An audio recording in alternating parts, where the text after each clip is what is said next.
Hello everyone, thank you for joining me. My name is Afton and this is Afton with a Z. We're looking at some tarot decks today that recently came into my possession. And by recently, I mean I literally got them out of my mailbox this morning. I was just in Las Vegas for the weekend, and when I got back, I had some things waiting for me that I didn't realize were going to come in quite so soon. So that was really exciting. So because it's been about a month since I posted my first video, I thought, let's look at those. I haven't even opened some of them yet, so we're going to do that together. So let's get started. The first thing that came in, and this one actually came in about a week or so ago, is the Ancient Stones Oracle by Rebecca Campbell. I have a few of her decks. They're actually in my kind of to be rehomed pile. I don't typically read with them. I don't pull them out very often. I have, is it her Starseed Oracle, and one of her other ones. But for whatever reason, I just haven't really been using them. And I guess it's probably because, I mean, first of all, I don't tend to use Oracle a whole lot. If I find an Oracle deck that really resonates with me, then I will grab it. But I've mostly been on a bit of a no-buy Oracle for the past 6 months at least, I would say. But every once in a while I break that rule. This was one of those times because I just thought the idea of the Ancient Stones was really cool. We've got a title card there. Let's put that off to the side. And yeah, I just, for whatever reason, seemed to be really drawn to this. I think probably because when I was in England a few years ago, England and Scotland, we visited several standing stone sites, specifically like Stonehenge as well as Avebury. And I was really quite taken. They're such special places. And so the idea of having an Oracle deck that specifically caters to standing stones, I thought was a really cool idea. I'm not a particular fan of the Hay House cardstock these days. You know, we can already see this is brand new. They already have a bit of a bow. They do tend to warp fairly easily. We'll see how this one stands up. I'm not anticipating to use this like a ton, but we'll see. So yeah, that's my new Rebecca Campbell deck that I'm looking forward to working with. We'll see what it brings out. All right, put that away. It does actually have a fairly chunky guidebook, which is always nice. 2 pages for each card, which is always nice. Lots of information there. When I use Oracle, I tend to just do typically like a 1 card pull and then just kind of sit with whatever that message is. So always having a decent amount of information on that is always, on each card is nice. All right, so Rebecca Campbell, that is that deck. This is another deck that came in a couple weeks ago that has been on my list for actually quite a while. And I wasn't sure, like, and when I say a while, I mean like a year and a half, pretty much since I started becoming serious about tarot. I think I first saw this deck on Lisa Pepez's channel. And I really liked the look of it. I love the colors that it showed, but she always talked about the cardstock not being that great. And so that kind of, I think, made me hesitate in purchasing it for as long as it did. However, I think she recently, the creator, that is Lisa McLoughlin, who is also based out of the UK. She put out, I think this is a newer printing of the deck, and some people had mentioned that it was actually a little bit easier to shuffle. They didn't have as much trouble with it. The very first thing that I would say that I noticed about this deck when it came in is the box. It has the coolest texture, and I don't know if you guys are going to be able to see or not, but it's almost like a honeycomb or like little teeny tiny circles on it. So that really just drew me in immediately when I touched the box, because I mean, it's the textured tarot. So how perfect is that? That the box itself has that texture. The cards don't have that texture. They are a smooth matte stock. Oh my goodness, a smooth matte cardstock. There we go. I'm on fairly low sleep, guys. Got in at like 1 o'clock this morning. So these are the backs. And yeah, I mean, cardstock, you know, it is pretty, I don't mind it at all. And I am a cardstock snob. And yeah, they're just beautiful.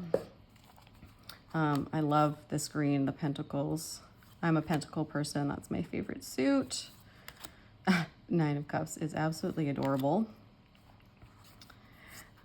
Yeah, this is just, it is a collage deck, obviously, as you can see, but I just feel like it's done really, really well. It's not jarring. It just seems like the transitions between, I don't know if that's the right word for it. It's just so smooth, and I really, really like it. This deck, or this card, always makes me think of Harry Potter for some reason. I like the symbol for the Deathly Hallows. Yeah. So yeah, this is one that I've actually really been enjoying. I mean, look at that 3 of Cups. It's just beautiful. And that Strength card. Oh. Yeah, so this is a new acquisition. Like I said, I wasn't sure if I was going to purchase it, but she also had a sale on at one point on her Etsy shop. So I decided to go ahead and take a leap. And I'm really glad that I did, because I think I'm really going to enjoy this one. Collage decks aren't typically, I find I have more trouble connecting to them, but this one is just done really, really well. So I'm looking forward to working with that one a little bit more. I do have fabric picked out to make a deck bag, to make a bag for the deck, but haven't had a chance yet. I've just been really, really busy, which is why it's been so long since I posted a video. Had good intentions, but we're here now, and that's what matters, right? So there we are, textured tarot. What next? Let's talk about this deck. So this is a deck, again, another one that I was not intending on purchasing.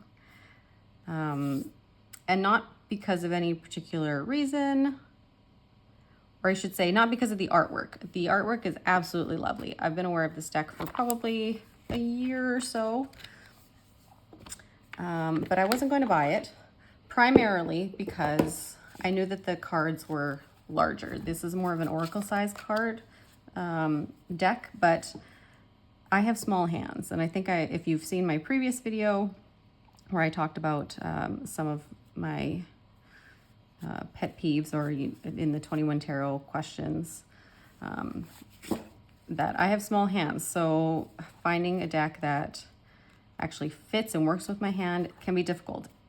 However, this deck, despite it being oracle size, actually has a slightly thinner cardstock. It's not as thick as I was expecting it to be, so it actually works pretty well. So the interesting thing about this deck, though, is that I have 2 copies. Now, why do I have 2 copies? This is the 2nd edition with the pearlescent gilding on it. I had actually, when I purchased it directly from Cilla Conway's website, was supposed to get the 1st edition. So if any of you are interested in this deck, I believe she still does have some 1st editions left. They found a box apparently, and what's really nice is that they're not charging any more for the 1st edition. It's the same price as the 2nd edition is, but there are limited quantities. So there, like I said, I was supposed to get this deck, but I got this one instead. So there was a mistake when they mailed me the deck. I immediately got in touch with them and said, easy mistake to make. Let's see if we can, let's actually open this guy up. And they were super wonderful and sent me the correct edition in the mail and said, because it was coming from overseas, don't worry about the other deck. Keep it, sell it, do whatever with it. which was very generous of them to let me do that. Let's get that plastic out of the way. So I have 2 copies of this deck. So let's open up the first edition. Ooh, it's that rose petal, like the soft touch. It's very nice. Let's get this one out of the way. Which is actually the same. Both the boxes are the same, other than the pearlescent is not on the first edition. Let's pull that out of there.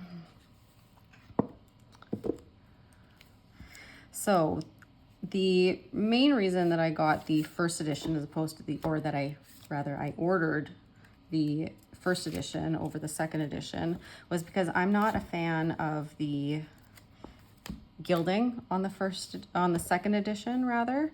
So I didn't want that, and of course that's what I ended up with. But I just thought that this would be a really beautiful deck to edge it in a color that I wanted to edge it in. I much prefer the matte edging. So that was the main reason that I went with the gilded version. But I believe all of the artwork is the same. Oh, there's some, I don't know if you guys can see that, but there are some little like defects in the card itself, but that's okay. But yeah, this is, again, a deck that I actually never thought that I would buy. And not anything against the artwork at all. I think it's beautiful, but it was, yeah, it just didn't super catch my attention initially. But then actually what changed is that I did Lisa Pepez's tarot, her online course, the Tarot for Beginners. And when you do that course, you actually get a discount code to do her second course, which is the Intuitive Tarot course. And so I actually purchased that recently. I haven't started it yet, but she does recommend, you need about 6 decks or so that she recommends to, utilize your intuition when you're doing your readings. And I thought that this one would actually be really great because of the artwork. I thought would really lend itself to more of that intuitive reading like this, how it's not, 10 of Swords. Like, it's there, what's going on, but like that page of Swords. So I thought that this would be a really great deck to utilize during that course. So that's the main reason that I got it. And I'm really glad that I did, because I think I'm going to get a lot of use out of this. It's funny how you go through periods where you're like, nope, I don't want that deck. It's not going to be one that I'm going to add to my collection. And then, a year later, 2 years later, it calls out to you. And you're like, yeah, I think I need that in my collection. So, and that's kind of what happened with this. That's actually happened to me a lot lately in the past 6 months or so, since the beginning of the year. I've added a lot of decks to my collection that I never thought I would actually purchase. So, yeah, just goes to show you, you never know. So yeah, that's the Shimmering Veil Tarot by Cilla Conway. The first edition, as well as the second edition. So we'll see. I'm not sure what I'm going to do with the second edition yet. I might just keep it as a backup copy, depending on how much I end up using this. Maybe I'll end up rehoming it. I'm not sure. We'll see. For now, I'm happy to just have it in my collection.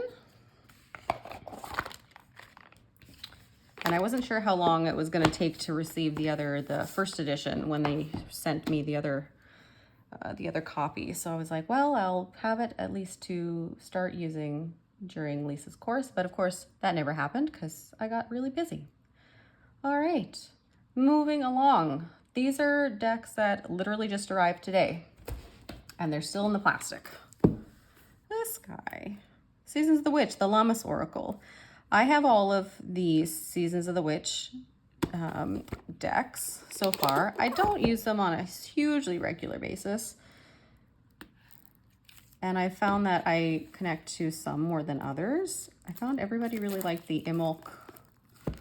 And while I thought that I was really gonna like that one for whatever reason. I think it's beautiful with the blue, but for whatever reason, I just didn't really connect with it. So we'll see what happens with the Lammas Oracle. So let's open this guy up.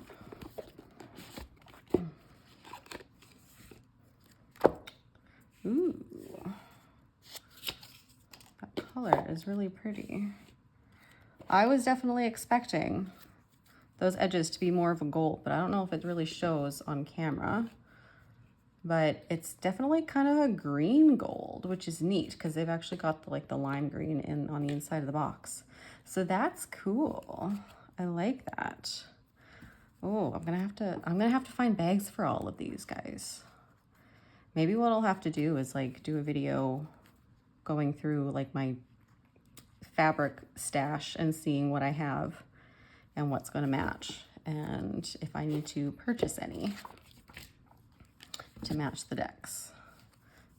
All right. These are very nice. I mean, everybody's, you know, seen Seasons of the Witch decks before, so I mean, that's nothing new. I do really like this new artist that they've had for the last few decks. I like both, to be honest, both artists that they've used. And I like that it didn't really feel like there was a huge style change between the two. I mean, obviously you can tell the difference, but they both really work really well for this concept, I think. Yeah. The Seasons of the Witch oracles, they are one of the few oracles that I will actually pair with tarot. I usually use oracle by itself, and I still do with the Seasons of the Witch oracles, but I was, especially during like December, so like Christmas, Yule time, I was pairing them with tarot, and which I don't usually do, like I said. So that was a new experience. So I think I want to try that again, especially with this deck, because I have a lot of decks that I would consider like springy or summer that this is going to go really well with. So yeah, so Seasons of the Witch. I got this one at actually a really good price on Amazon, did the pre-order, and it came in today. So yeah, I'm happy about that. Actually getting it at a little bit of a better price is always nice. All right, there we are, Seasons of the Witch. Let's see, what is next? Let's go to the Haptic Tarot. This is a Kickstarter that I backed by Nick Jacobs, and I wasn't sure if I was going to back this. I really liked the look of it, but it is an AI deck. So, and that's been such a huge topic in the tarot and like the artist communities lately, for good reason. So the fact that this one is an IA produced deck was a little bit, you know, ethically, I wasn't sure if I could do it. But the creator of the deck, Nick, if any of you watch Benny at the Fool's Apprentice Tarot channel, he actually interviewed him and had him on for one of his tarot chats. And he actually went into a fair amount of detail about creating this deck using AI. So I highly recommend, if I remember, I will link that video below in the description box for you. But it definitely, you know, allayed some of my personal fears isn't the right word, but you know what I mean. So I decided to back the deck. It actually came in quite quickly. Like the production period was fairly short. And yeah, from the looks of it, I think I'm going to be really happy that I did. So let's pull all this out.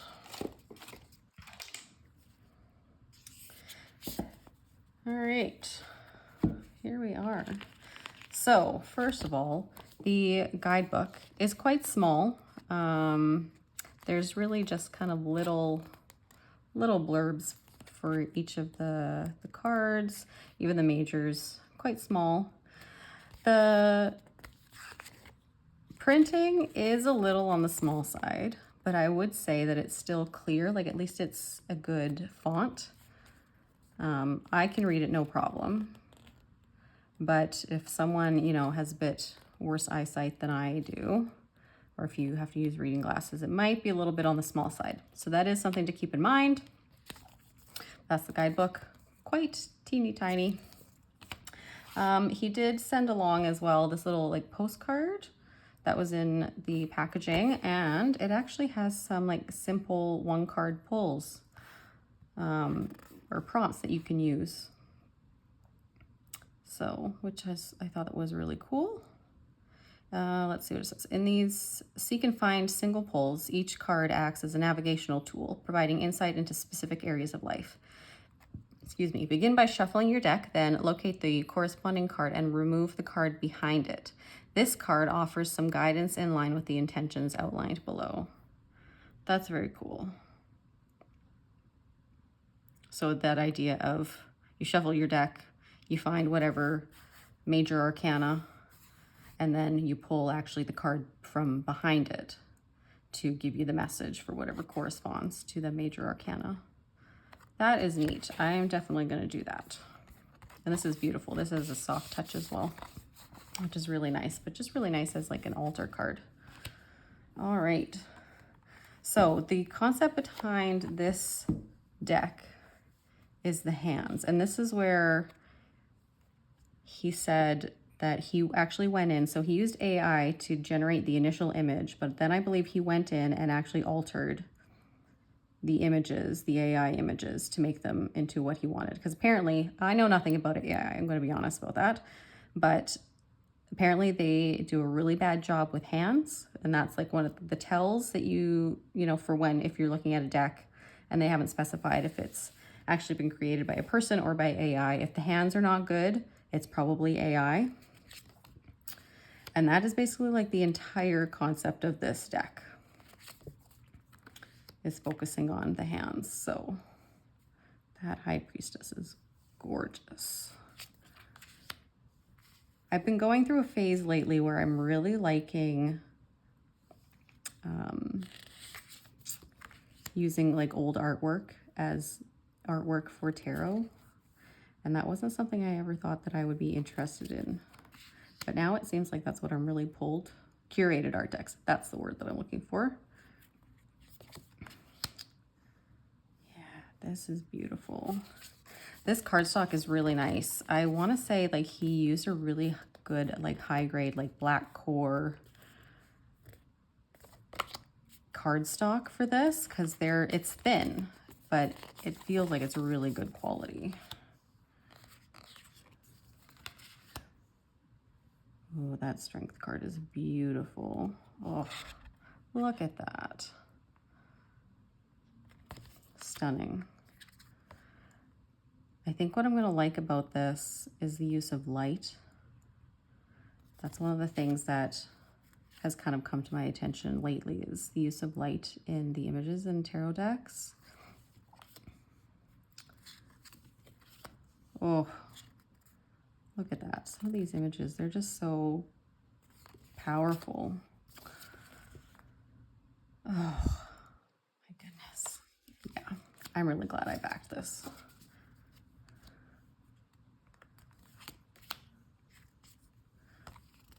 I should have called this like a walkthrough, because that's clearly what I'm going to be doing through this.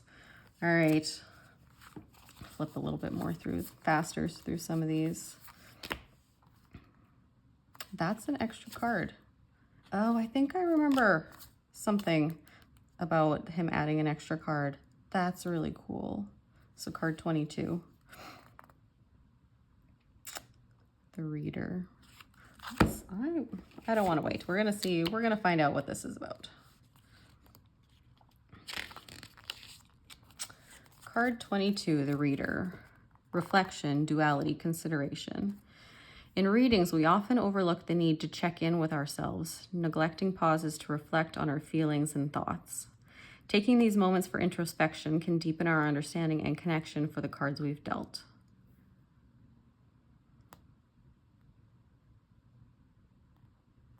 Very cool. Yeah, I'm looking forward to using this deck. And again, larger cards but the cardstock is thinner. It's that high quality. So I know that I'm not going to shuffle it right now, but I can actually get my hands around it when it's that oracle size. So that's a huge thing for me, because I totally mess everything up here. Oh, all right. So let's leave that for now. But then again, that is the Haptic Tarot by Nick Jacobs. I'm not sure if you can, I'm sure you probably can purchase this outside of the Kickstarter, but I'm not sure. So take a look into that if you are interested. All right, put this guy back away.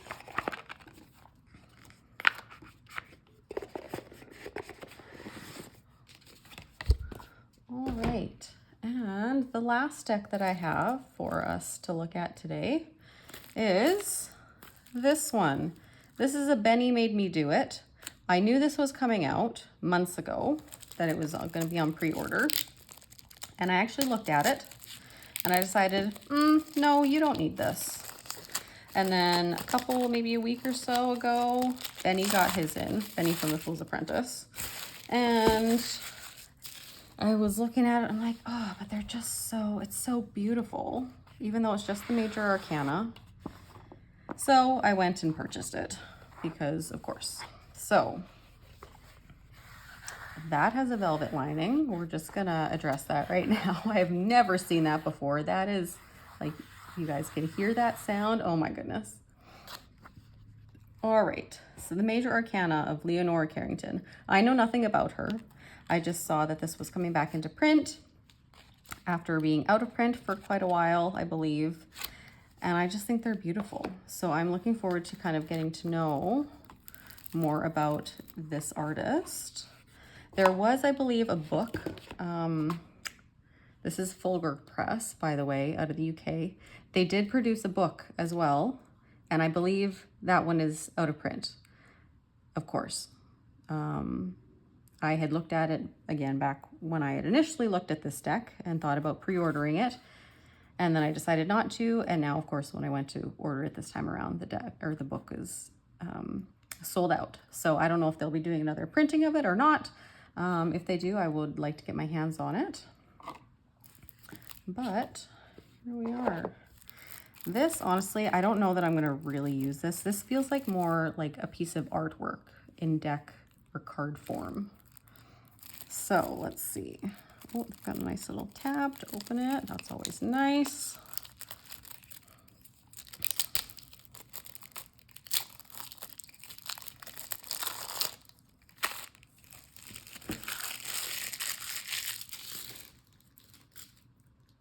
It's sticking to me.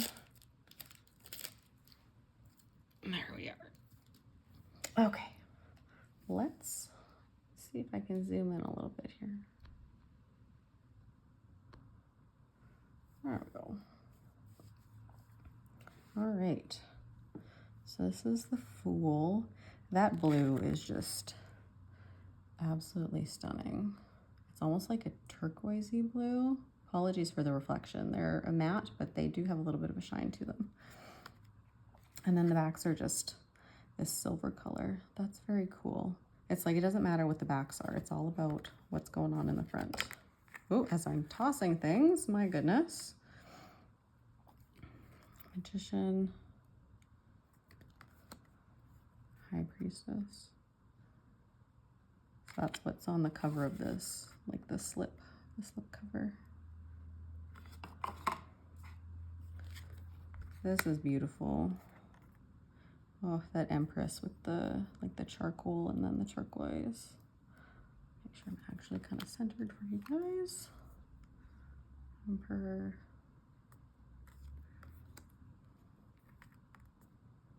Hierophant.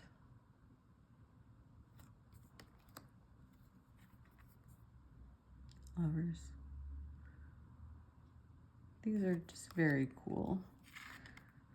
This I feel like would be like definitely a single draw deck. Single card draw. Justice in the 8 position rather than the 11.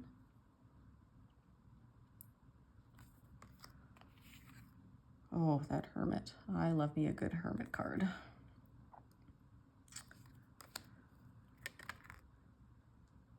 Yeah, these are nice. I'm glad I picked this up. It's like, do I really need it? Well, no, but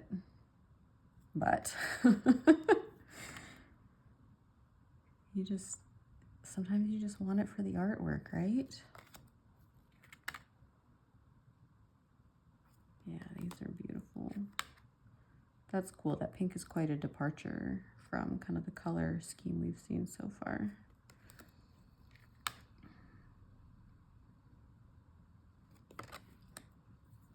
Tower.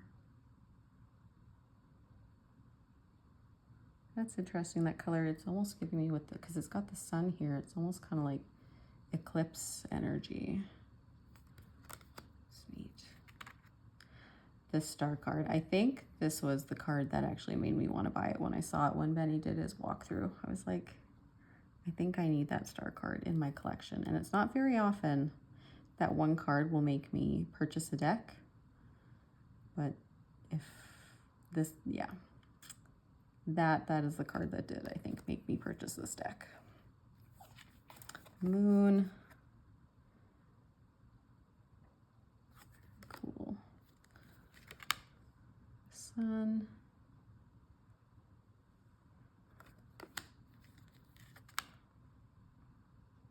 I don't know what it is about, it's this turquoise with the black. That, I love that color combination. That just is really striking.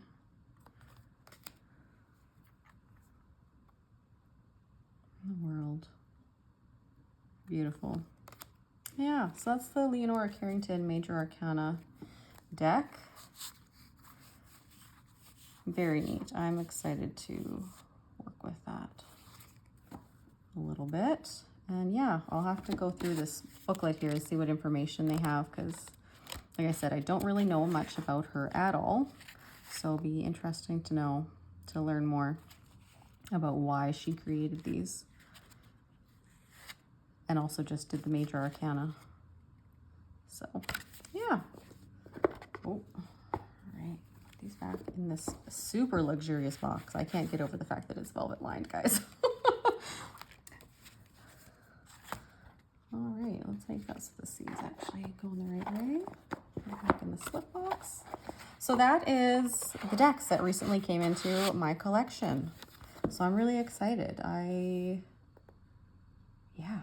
I'm excited to start working with them.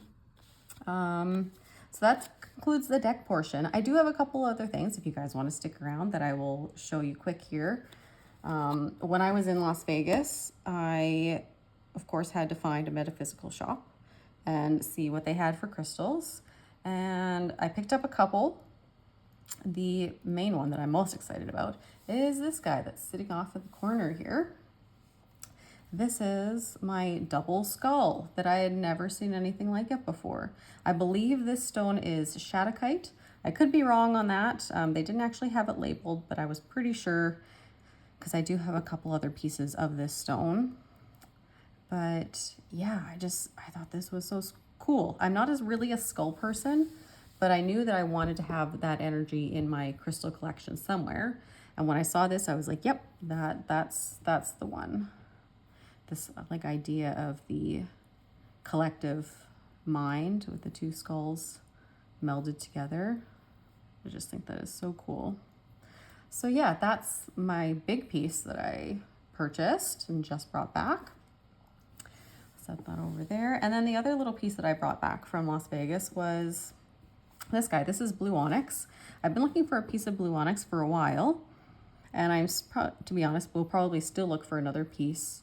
I didn't quite find it. I wanted a bigger chunk, but I didn't find one that was really resonating with me. But then I saw these little hearts and I was like, you know what? That is super cute. And I think I'm going to take one of them home. They weren't very expensive at all. So now I have a piece of blue onyx in my collection. There's that guy. And this one I wanted to show you guys. This one I bought from a local metaphysical store in not my hometown, but in the biggest city nearest to me, which is in Edmonton, Alberta. And so this is an amethyst point. And what's really neat about this, if you can see, if I'm holding this correctly, is that they're calling it a phantom amethyst because it actually has a double point. There's another point inside. And I think that is just the coolest thing.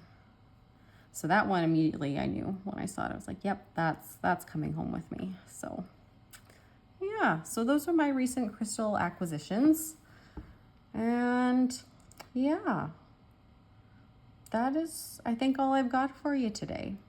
I will try and do my best and not leave it another month before I give you guys another video. Hopefully you enjoyed. Let me know in the comments below. And yeah, we'll see you again soon. Thanks for joining me. I appreciate it. It was lovely spending this time with you. All right, see you guys next time. Bye.